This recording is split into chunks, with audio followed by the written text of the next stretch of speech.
ये समय बहुत कीमती है, विशेष महत्व। इस समय की सभी समझदार जीवधारियों को कद्र करनी चाहिए,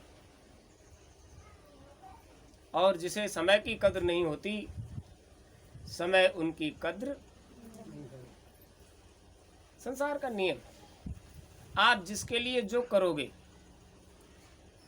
उसका ही प्रतिफल आपको मिलेगा। हम आप सब जब संत मत से जुड़ जाते हैं तब हमें असलियत पता चलती है कि हम संसार में वास्तव में क्यों आए, उसका उद्देश्य क्या है, और आ ही गए हैं तो अब हमारा लक्ष्य कैसे पूरा होगा, हमको कैसे कहाँ जाना है, इसकी कोई जानकारी संसारी आदमी को नहीं। वो तो जिस समाज में, जिस परिवेश में, जिन लोगों के बीच में उतरा है, उन्होंने जो कुछ बता दिया, समझा दिया, वो उसका एक क्षेत्र, एक दायरा है, उसी को समझ पाता है। जब तक पूरे महात्माओं की संगत नहीं मिलती तब तक पूरा राज भी जीव को प्राप्त होता। जीवन राज रहस्य है। जीवन के राज रहस्य को जब तक उसके भेद को, जब तक कोई भेद ही नहीं मिलेगा तब तक आप उसके अंतरीय भेद को जान ही नहीं सकते। वो तो जो जानता होगा वही बताएगा, जो जानकार नहीं है वो तुमको क्या बताएगा। महात्माओं की संगत में जाने पर वो भेद मिलता है, अंतर्भेद। अब अगर ऐसे ही मिल जाता होता तो सबको मिल जाता। जब तक आपके पुण्यों का प्रभाव नहीं पड़ता तब तक मनुष्य का शरीर नहीं मिलता। उसके बाद जब तक पुण्यों का पुंज आपके पास इकट्ठा नहीं होता तब तक महात्मा नहीं मिलते, और उनमें भी पूरे महात्मा का मिलना तो बहुत बड़ी बात होती है। ये जो समय चल रहा है, देखो, जब महापुरुष की दया होती है तो उस दया का पूरा लाभ उनकी दया से ही मिल सकता है, और वो उनकी दया कहां बरस जाए इसका कोई ठिकाना। और जब विषम परिस्थितियां होती हैं, जब आपके जीवन पर संकटों की बरसात हो रही होती है, वास्तव में तब उनकी दया मेहर का लाभ आपको अनुभव होता है कि उनकी दया होती क्या है। अब तक की विषम परिस्थितियों को देखिए। अभी आपको बताते हैं त्रेता युग की बात। जब महाराज रावण धराशायी हो गए तो जीवन के वास्तविक ज्ञान को, हमें संसार में जीवन कैसे जिया जाए, इस ज्ञान को प्राप्त करने के लिए प्रभु श्री राम ने लक्ष्मण से कहा, जाओ, अब यहां से जाने के बाद तुमको शासन संभालना होगा, और शासन में किन नीतियों से उसको संभाला जाता है। मैं तो सिंहासन पर बैठकर आने वाले का स्वागत और जाने वाले का स्वागत कर पाऊंगा, व्यवस्था तो तुमको देखनी होगी। इसलिए तुम जाकर नीतिगत ज्ञान ले लो महाराज रावण से। और महाराज रावण कहाँ थे? जीवन की अंतिम श्वासें ले रहे थे। महापुरुष में जो वास्तविक गुण है वो कब कहाँ उसकी दया हो जाए।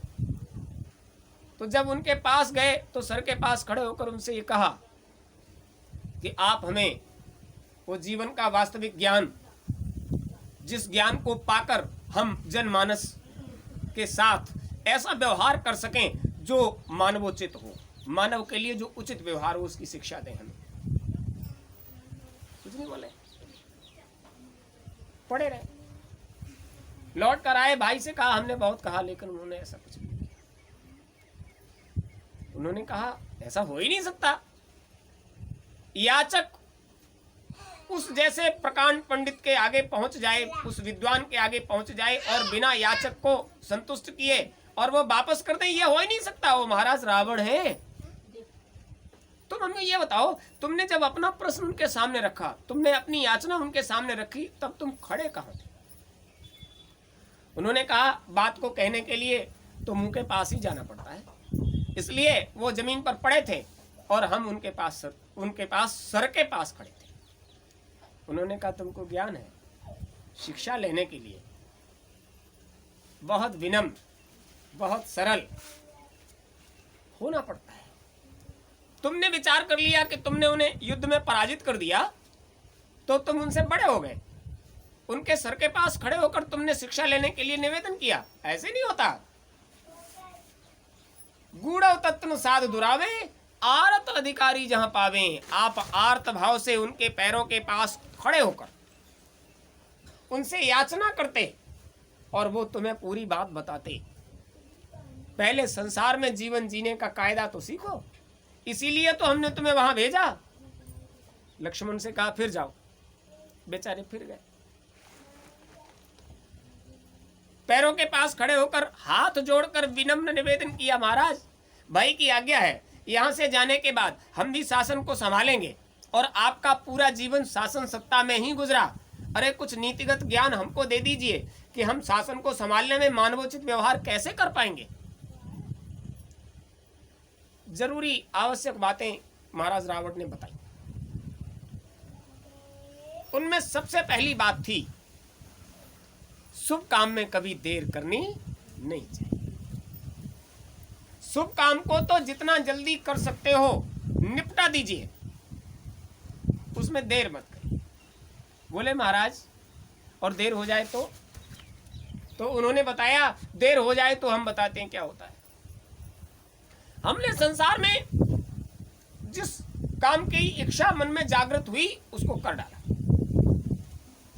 भले बुरे का कोई ज्ञान नहीं रखा और हमारे मन में कई बार ये इच्छा जाहिर हुई कि कुछ काम ऐसे हैं जिन्हें हम ही कर सकते हैं, कोई दूसरा नहीं कर पाएगा, और हम ही कर सकते हैं तो हमें वो काम कर डालने चाहिए। और फिर जिसे हम ही कर सकते हैं और हमारा करना उस काम के लिए ही हुआ है तो हम कभी कर देंगे, वो तो हमारे हाथ का काम है। हम और आप क्या सोचते हैं, अरे ये क्या है, ये तो जब कभी कर लेंगे, वो तो हमारे हाथ का काम है।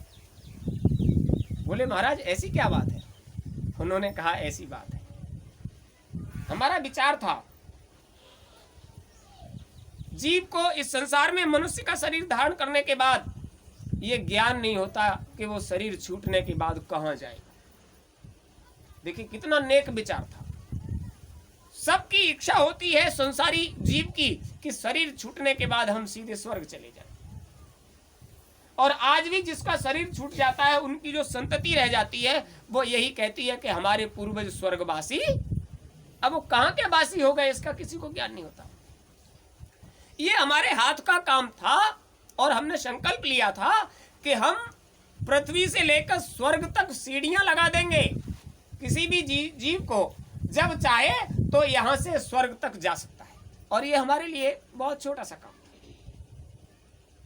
ये संकल्प मन में बनाया, किंतु ये सोचकर अरे कर देंगे, ये तो हमारे हाथ का काम है, और हम उस शुभ काम को हमेशा टाले रहे। कामना मन की मन में रह गई और आज अंतिम स्थिति में हम पड़े हैं, हमने इस काम को नहीं कर पाए। भोजन पकाने के लिए आग के सामीप्य में जाना पड़ता है। भोजन पकाने वाला जब भोजन पकाता है तो उस आग से निकलने वाला धुआं उसकी आंखों में लगता है, बड़ा कष्ट तकलीफ परेशानी होती है। हमने सोचा जो जीवन को पूरी तरह से सरसब्ज करने की व्यवस्था करता है और उसको इतनी बड़ी तकलीफ होती है इस धुएं से, इसलिए हम आग से धुआं खत्म कर दें। हमारे लिए बहुत छोटा सा काम था और हम उसे टाले रहे, ये तो हमारे हाथ का काम है, कभी कर लेंगे। आज हम अंतिम स्थिति में आ गए और हम आग से धुआं खत्म करने की क्रिया नहीं कर पाए। हमने विचार कर लिया था बहुत पहले, ये जो समुद्र है इसको आने जाने में जिनको गगनगामिनी विद्या नहीं आती उनको बड़ी तकलीफ होती है, इसलिए हम इस समुद्र के ऊपर ऐसी व्यवस्था कर देंगे कोई भी प्राणी कभी भी किधर से भी आ जा सकता है। नहीं कर पाए। जो व्यवस्थाएं मन में विचार किए थे हम उन्हें हमेशा टाले रहे। स्वर्ण इतना सुंदर धातु है कि उसको सब चाहते हैं अपने शरीर पर धारण करना। सोना इतनी सुंदर धातु है लेकिन उसमें कोई गंध नहीं आती। हमारा विचार था कि हम सोने में सुगंध पैदा कर देंगे तो जो धारण करने वाला होगा उसकी चमक और खुशबू दोनों का लाभ ले सकेगा, और हम नहीं कर पाए क्योंकि हम उसे टालते रहे। बहुत नीतियां सिखाई 10 विद्याओं का ज्ञान लेकर लक्ष्मण लौट आए। आप समझ लीजिए, समय का सही लाभ लेने का कोई समय नहीं होता। महाराज रावण ने कहाँ ज्ञान दिया? युद्ध भूमि में अंतिम श्वासों से पहले विद्वान थे तो अपनी उन विद्याओं को किसी को देकर गए, आप इसको ले लो और संसार में जो हम नीतिगत बातें बता के जा रहे हैं मानवोचित व्यवहार के लिए बहुत जरूरी हैं, इनको तुम कर देना। करना ना करना तुम्हारा काम, जो हमारे पास जो हमारी समझ थी, जो नीति थी, जो ज्ञान था, वो हम तुमको दे के जा। पहली शिक्षा, जिस संकल्प को भी आपने मन में बना लिया है, अगर शुभ है तो उसे पूरा करने में ज्यादा देर नहीं करनी चाहिए। उसको कर डालिए, छोटा बड़ा कर डालिए, उसको करिए ताकि वो मन में न रह जाए, विचार बना लीजिए। दूसरी बार दोनों तरफ युद्ध करने के लिए सेनाएं खड़ी थी और महापुरुष की दया अर्जुन के ऊपर हो गई। अभी युद्ध होगा, दोनों तरफ से वीर मारे जाएंगे और उनकी मौज हो गई, लाओ संसार के लिए कुछ कर जाए। पूरा गीता उन्होंने दोनों तरफ युद्ध के लिए खड़ी सेनाओं के बीच में मौज हो गई तो उन्होंने पूरा गीता का ज्ञान दोनों सेनाओं के बीच में खड़े होकर दे दिया। जीवात्मा का परम ज्ञान गीता के अंदर भरा हुआ है।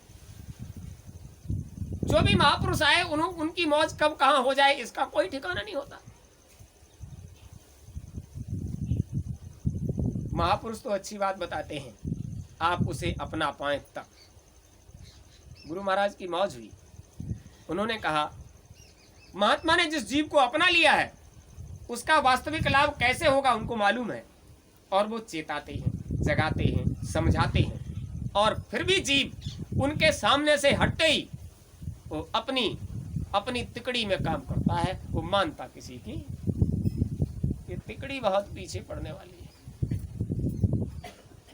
ये त्रिगुण की तिकड़ी, इसने तुम्हें आज तक संसार में 60 लाख वर्ष पहले जीव आया था, उस समय से आज तक उस जीव को इसने ऐसे फंसा के रखा है कि यहां से उसे निकलने का रास्ता नहीं मिलने दिया, और जिन लोगों ने रास्ता पाया वो उसने ऐसी व्यवस्था कर दी कि उनकी बेचारों की नाक में दम रहा, उनको यहां चैन से नहीं रहने दिया। मौज हुई गुरु महाराज की। उन्होंने कहा, महात्मा कपिल जी को आपने सुना होगा, जिन्होंने सांख्य शास्त्र लिखा, अपनी मां के भी गुरु थे। बहुत मौज हो गई, उनके पास नंदन दास जी उनके शिष्य थे। बचपन से ही वो उनके सानिध्य में रहे। उन्होंने कहा, देखो भाई, आप हमारे सानिध्य में रहते हो तो हम आप बहुत बड़ी आपको चीज आज बताएंगे। महात्माओं का एक स्थान पर हमेशा नहीं टिके रहना चाहिए, चलते फिरते रहना चाहिए, और जीवन एक तपस्या है। जिसने जीवन को तपस्या मानकर जिया वो तो मनुष्य शरीर का लाभ पा सकता है, और जिसने शरीर को भोग मानकर भोगा तो समझ लीजिए उसकी वृत्ति भोग की हो जाएगी और वो भोगों से कभी निकल ही नहीं। पूरा संसार शरीर को भोग मानकर भोगता है। अच्छा खा के भोग लें, अच्छा पहन के भोग लें, शरीर के सुख को अच्छे से अच्छा भोग लें, अरे फिर शरीर छूट जाने के बाद क्या मिलेगा?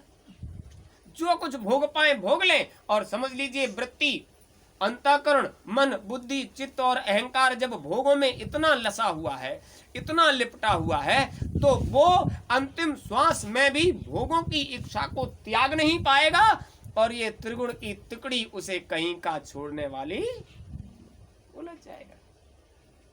उन्होंने कहा, नंदन अब हम तो गंगा सागर जाएंगे और तुम इधर रहोगे। उन्होंने कहा, हुजूर आपके अलावा हमारा कोई नहीं, इसलिए हम आपके साथ चलेंगे। उन्होंने कहा, नहीं, आपको इधर ही रहना पड़ेगा। हम तपस्या के लिए, मनुष्य शरीर पाने का वास्तविक लक्ष्य पूरा करने के लिए, साधना करने के लिए, एकांत सेवन करने जा रहे हैं। आप यहीं आश्रम पर रहिए। हुजूर क्या आश्रम है? कंदराओं में रुकना, वहीं बैठकर रात दिन साधन भजन करना, जो आपने बता दिया वो हम करते हैं। बोले, नहीं, अभी तक हम तुम्हारे सामने थे इसलिए तुम्हें कोई तकलीफ नहीं। जो अधिकारी होता है उसके सामने जो उसका शागिर्द होता है वो अलर्ट रहता है और अधिकारी की उस पर नजर रहती है।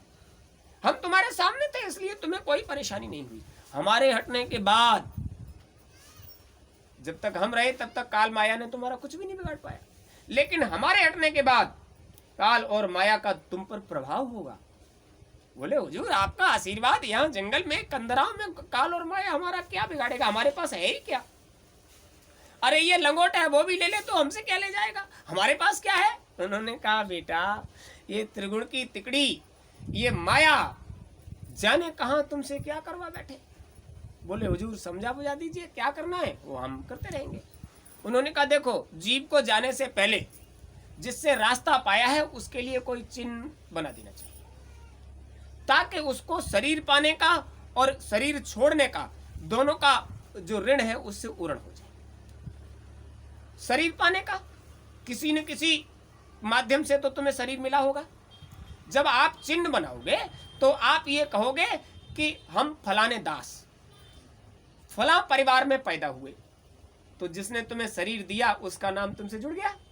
जिसने शरीर दिया उसके ऋण से तब उरण हो गए कि तुम्हारे जाने के बाद वो तुम्हारे नाम से जुड़कर युगों युगों तक खड़ा रहे, तब तुम उरण हो गए, नहीं तो तुम पर वो कर्ज लदा रहेगा।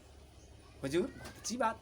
और जिसने शरीर देने के बाद शरीर को चलाने वाली चीज दी और उस चीज को चेता के दिया, जीवात्मा दी और जीवात्मा को चेता दिया कि तुमने शरीर क्यों पाया है, ये दो ऋण जरूर उतारने पड़ेंगे। इसलिए कोई चिन्ह बना देना चाहिए। बोले हुजूर और देखो बेटा ये चिन्ह ऐसे नहीं बन जाते हैं, इन चिन्हों को खून पसीना मेहनत और ईमानदारी से बनाना होगा। मुफ्त की कमाई इन चिन्हों में नहीं लगानी चाहिए।